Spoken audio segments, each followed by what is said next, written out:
Now let's get some teaching done. Hey guys, it's me. And today we're doing something quite a bit different from what I usually do. I don't make educational videos, but a friend told me that it would be a good idea because apparently quite a few people in our form didn't really understand what the hell was going on during Econs class. So I just decided that I would help all of them. You can call me Professor Brian, self-proclaimed expert at Term 1 Economics. Let's get started. Okay, I'll start with Chapter 1, the basic economic problem. Now most people got this chapter, so I'm not going to spend too much time on it, but the basic economic problem pretty much is we have unlimited wants but limited resources. Us as humans, we want everything, don't we? But there just aren't enough resources on this earth to keep everyone happy. So that's where economics comes from. The next thing in this chapter is economic agents. There are three types of economic agents: the individual, the firm, and the government. An individual is just one dude. A firm is a collection of people who are a business. And the government is, well, the government. Now these economic agents, they have to deal with three questions: what to produce, how to produce it, and for whom to produce it for. So an individual buys two types of things: a need and a want. A need is something that is essential for life. You have to have it, like food, like water, like shelter. Now a want is something that's nice to have, but you don't necessarily need it to survive, like KFC, like expensive clothing, like a car. Now, whenever one of these things gets made and sold to customers, it's called a product. And all products have to go through this thing called production. There are four factors of production. Number one, land. Land is all of the natural resources involved in making a product. This could be things like wood, water, coal. Next, labor. Labor is the workforce, the people who work. Capital are all the man-made things that you need to make a product, such as equipment, such as machinery, such as money. Now lastly, enterprise. Enterprise is the skill needed to run a business, to manage a business, and to make sure things are going smoothly. In the industry, there are three sectors of economic activity. Now, the primary sector is basically getting natural resources, getting raw materials. The secondary sector are production, factories, the people that take these raw materials and turn it into something. And tertiary are services, basically. Services are shops. They are lawyers, they are doctors. Tertiary is when there is no physical product given to you, but it's more a service. To put that in an example, this suit. Now, primary would be the collecting of the cotton. Secondary would be the people in the factory sewing the suit together. And tertiary would be the guy in the shop that sells the suit to you. Now, here's the most important part of this chapter, the opportunity cost. The opportunity cost is defined as the next best alternative that you lose when you make a decision. Let's say you've got 10 bucks. You go down to the 7-Eleven, and let's say there is a bag of chips and there is a Coke. Now, you buy the Coke, but you can't get the chips because you don't have enough money. That's called the opportunity cost. It's the thing that you lose when you make one decision. So, the final thing we have on this chapter is the production possibility curve. Now, the production possibility curve shows how much a producer can produce of two separate entities. Now, on a production possibility curve, you can place a point along any part of the curve, and that is a possible point of production. That point shows how much of X product can be made alongside Y product.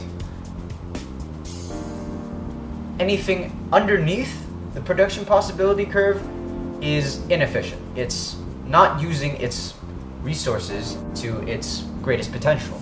Anything outside is impossible. Now, shifts inward and outwards of the production possibility curve means more can be produced. If it goes in, less. Out, more. Now we're moving on to Chapter 2. Chapter 2 is about economic systems. Now there are three types of economic systems. a free market economy, a mixed economy, and a planned economy. We're going to be taking a look at each of them one by one. Alright, for the first type of economy, we have the free market economy. Now, the free market economy is an economy where basically firms and individuals run the show. They have the freedom to allocate and use their own resources, sell whatever they want, buy whatever they want. Now, in a free market economy, it's pretty much letting the forces of supply and demand run their course and let that control the entire economy with no government intervention at any point. Upsides to a free market economy are efficiency.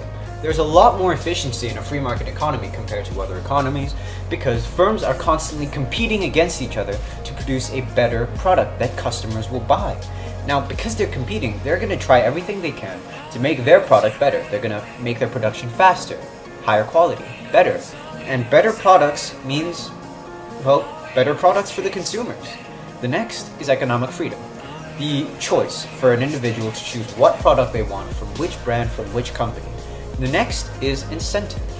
When profit is a huge motivating factor in a free market economy. Now, when firms are incentivized with profit, they're going to work harder to get more profit. And that's better because they're going to improve the quality of their services or products. Now, there are problems with the free market economy. Now, one of them are environmental issues. When firms are mainly incentivized by profit and just want to make better products, they may not really care about the environmental hazards that come with their business activity. The next one is that there is usually a huge wage gap, a huge wealth gap between the really rich and the really poor. Because in a free market economy, it basically allows the rich to get richer and the poor to get poorer. And finally, wasteful competition.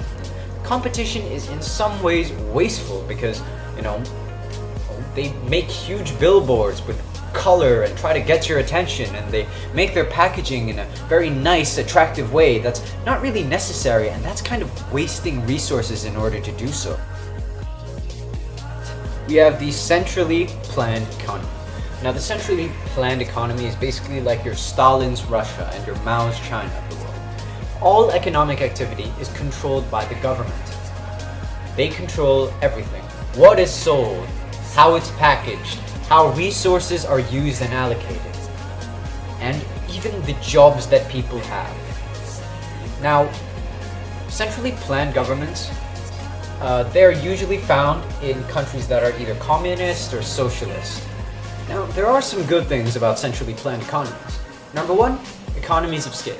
Economies of scale are basically achieved when you're super huge and you can basically just bulk buy things at a cheaper price than smaller firms. So there's a lot of cost saving involved. Now there is the prevention of wastage. When the government controls everything, they control it very tightly. Therefore, none of the factors of production are really wasted. Also, they don't need to have competition, meaning that they don't waste any resources on advertising or making their packages look attractive. Next, there is social equality. It means that everyone gets what they need. That is the basis of what Karl Marx said with his communism idea. Everyone gets what they need and they share. Now, the next thing is that they fully employ all factors of production.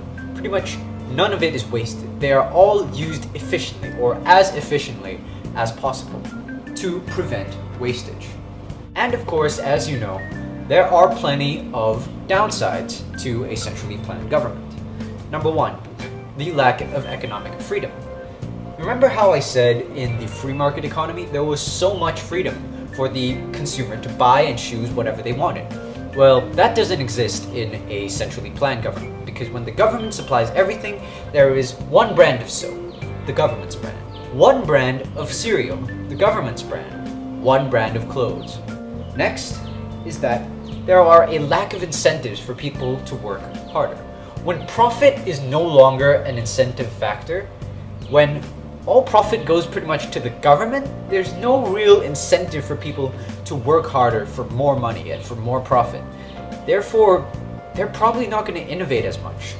Like, innovation will probably stop and there's going to be nothing going on. They're just gonna produce, produce, produce. Nothing is really gonna change. Nothing is really gonna get better.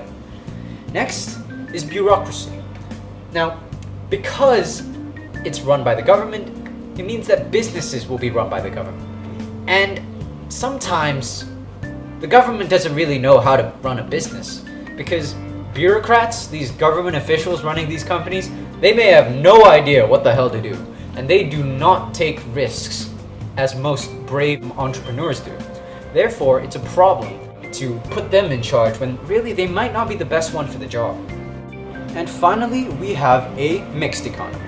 A mixed economy is both a centrally planned and a free market economy mixed together, where there is some effect by firms and individuals and some effect from governments.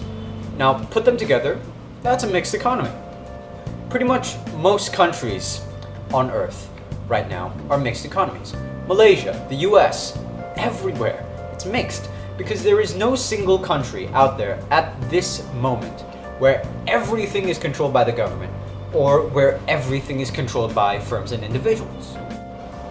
Now we're moving on to chapter 3, supply and demand. Demand is defined as the willingness and the ability of a customer to buy a certain product at a given price range. Now, a product at price X will have this many customers buying its product. This is called the quantity demanded. Now, the law of demand is that when a price goes up, the demand goes down. And when the price goes down, the demand goes up. Demand can be shown on a graph called a demand curve. A demand curve shows the price of a product and the quantity demanded. When the price of a product goes up, the quantity demanded becomes less. When the price of the product goes down, the quantity demanded increases. Demand for a product can be affected by a few different things. It can be affected by whether it's seen as fashionable or not. It can be affected by the income of a person. It can be affected by advertising. It can be affected by government policies. And it can be affected by whether the economy is doing well or doing badly. Demand can also be affected by two things: substitute products and complementary products. Substitute products are products that can be bought instead of another product. So let's take Coke and Pepsi. If the price of Coke went up and the price of Pepsi stayed the same, people would shift from buying Coke to Pepsi, meaning that Pepsi would have more demand. For complementary products, it's when two products go together very well, like tennis rackets and tennis balls, like popcorn and movie tickets. And the thing about complementary goods is that when one experiences an increase in demand, the other should also experience an increase in demand. Now, going back to a demand curve, there are two ways a demand curve can be affected: along the demand curve itself or by going outwards and inwards. When a demand curve is affected along itself, it can only be affected by price. When price goes up, demand goes down. When price goes down, demand goes up. Now, that is called a contraction or an expansion. It contracts when it goes in and expands when it goes out. But there is another way that a demand curve can be affected. That is by a shift. A shift inwards or outwards means that demand is going to be less or more from a factor that is not price. So let's say a demand curve for Coke. Let's say Coke and Pepsi are at the same price. The price of Pepsi goes up. Now that is not a price factor for Coke. The price of Pepsi goes up, meaning that the demand for Coke will increase as it's a substitute good. So the curve will shift to the right, not contract, but shift. If the price of Pepsi fell, the demand would also affect Coke. If the price of Pepsi fell, more people would be buying Pepsi instead of Coke. That would be represented on the demand curve as a shift in, because there would be a decrease of demand, but not caused by a change in price of Coke. Now let me tell you about supply. Supply is the ability and willingness of a firm to supply certain goods at a certain price. Now, remember how I said that for demand, when the price went up, the demand would go down, and when the price went down, the demand would go up? That is the opposite for supply. When the price of a product goes up, firms are more likely to produce more because they're able to turn a higher profit. But when the price goes down, firms are less likely to produce more. In fact, they're going to produce less because they're not going to be making as much money at the lower prices. Now, the market supply is the same as the market demand. It is the total supply of all different firms and their ability to supply a certain product at a given price. Things that can affect supply are costs of production, taxes, subsidies, technology, time, and weather. Another thing that's going to affect supply is the price and profitability of a certain product. So let's say there's product X and product Y, and both are being produced at the same amount by a firm. But let's say the price of product X falls. Now the price of product X is going to tell the producer that, oh, we should produce less of product X and more of product Y so that we can have more profit. Supply can also be shown in a supply curve. Notice that the line is going opposite of where the demand curve is going. That's going to be important in just a bit. Now, the supply curve moves in the same way a demand curve does. It can shift in and shift out, and contract in and expand out. Contraction and expanding is only for when the determinant is price. When the price changes, then it contracts or it expands. When it's a non-price factor that's affecting the supply, then it shifts to the left or shifts to the right. Now the last thing for this chapter is market equilibrium. Now market equilibrium can be represented in this graph, where you combine a supply and a demand curve together to create a market equilibrium curve. Equilibrium price, also known as the market clearing price, is the price where a product will get supplied just as much as it is demanded. For example, let's use a chocolate bar. Let's say a chocolate bar is priced at $1, and at $1, a producer will produce 40,000. And let's say at $1, the demand is also 40,000. That is equilibrium. It is produced just as much as it is demanded. On a graph, the equilibrium point is where the supply and demand line meet. A surplus happens when a price is higher than the equilibrium price. So suppliers want to supply more, but people don't want to buy it. It looks like this on a graph. A shortage happens when the price is lower than the equilibrium price. People want to buy more, but producers don't want to produce it. It looks like this. In order to fix a surplus, price has to go down. But in order to fix a shortage, price has to go up. Now we're moving on to chapter 4, price elasticity. So now let's talk about the price elasticity of demand. So last chapter I told you that when the price goes up, demand goes down. And when the price goes down, demand goes up. And that is always true. But the amount that the demand goes down or up in relation to the price is different. And that is called price elasticity. Alright, let's start with an example. Let's say the price of Coke goes up just a little bit, but the demand for Coke falls, just falls hard. It means that Coke is very price elastic. It's very reactive to changes in price. So it means if the price goes down, the demand's going to go up quite a lot as well. That was price elastic. It's completely the opposite for price inelastic. For a price inelastic product, when the price goes down, the demand goes up slightly. When the price increases, the demand goes down slightly. There is actually a formula to find out the price elasticity of demand. And from that, you can find out whether it's price elastic or price inelastic. So let's jump right into the formula, Cam. The formula for price elasticity of demand is Q1 minus Q0 over Q0 times P0 over P1 minus P0. Now, I'm going to walk you through an example. The question you usually get is something like, this product changed its price from $100 to $120, and the quantity sold changed from 50,000 to 48,000. Now you just got to substitute each figure in, like any formula. So the original quantity sold was this much. and the new quantity sold was this much. So you just sub that in there, and the new price was this, and the old price was this. You sub that in there, boom, it becomes negative 0.04 times 5 equals negative 0.2.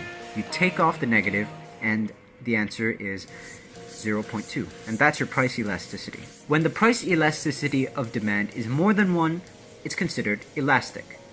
When the price elasticity of demand is more than 0 but less than 1, it's considered inelastic. So look at this. It's 0.2, meaning that this product is inelastic. Price elasticity can once again be put into a graph that looks like this. If a product is relatively price elastic, the slope will be gentle, not that steep. But if a product is inelastic, the curve will. But if a product is inelastic, the gradient will be steep. There are a few factors that do affect price elasticity of demand. If something is price elastic, it's something that you don't really need. It's something that you can postpone buying, it's something that you can buy whenever and wherever. And it's something that you're not going to buy if it becomes more expensive. Things like Coke, things like books, things like phones. Now, price inelastic things are things that you need urgently and that you will buy even if the price becomes higher.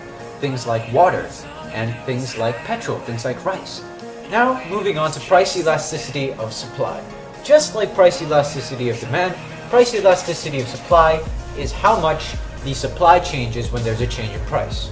But instead of the price and the supply having a negative correlation, there is a positive correlation. So when the price increases, supply increases. When the price decreases, supply decreases. Now, there are a few things that affect price elasticity of supply, such as the firm's ability to produce more. Let's say apples.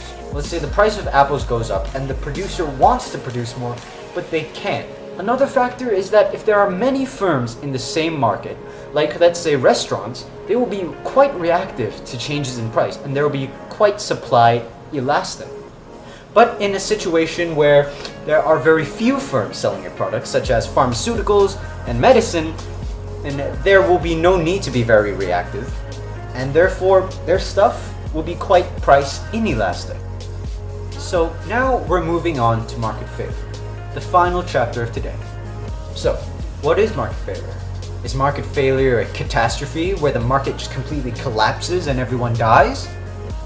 No, it's not. Now, market failure happens when producing or consuming a product creates external spillover effects. These spillover effects can be positive or negative. Now, spillover effects are things that affect people that did not either produce or consume the product. So let's say a guy's smoking a cigarette, right? He's just casually smoking a cigarette.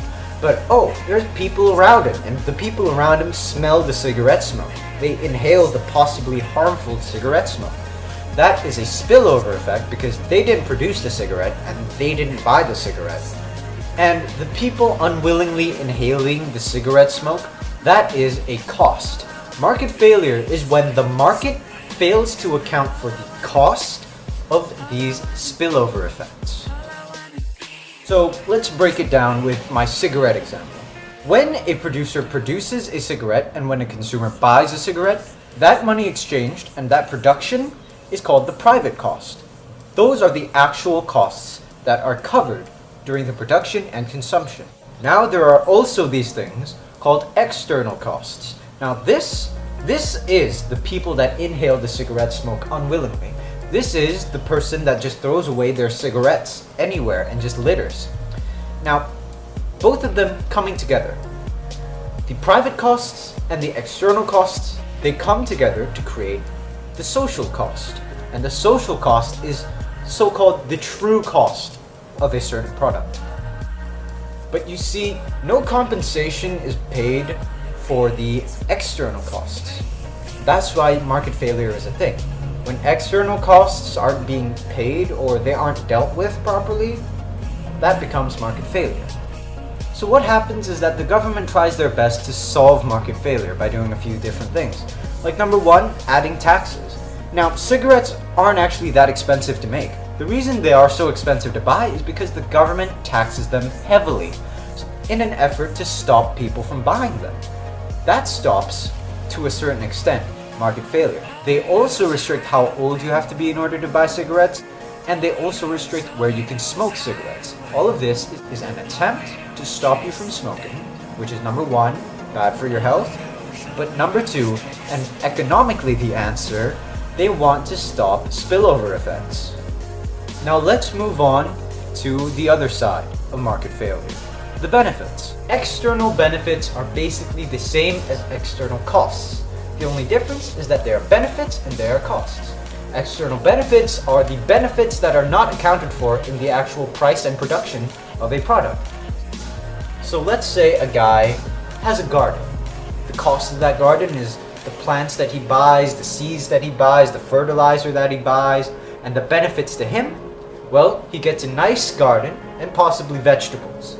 The external benefit is that if a person just happens to walk by that garden, they can see a well-kept garden.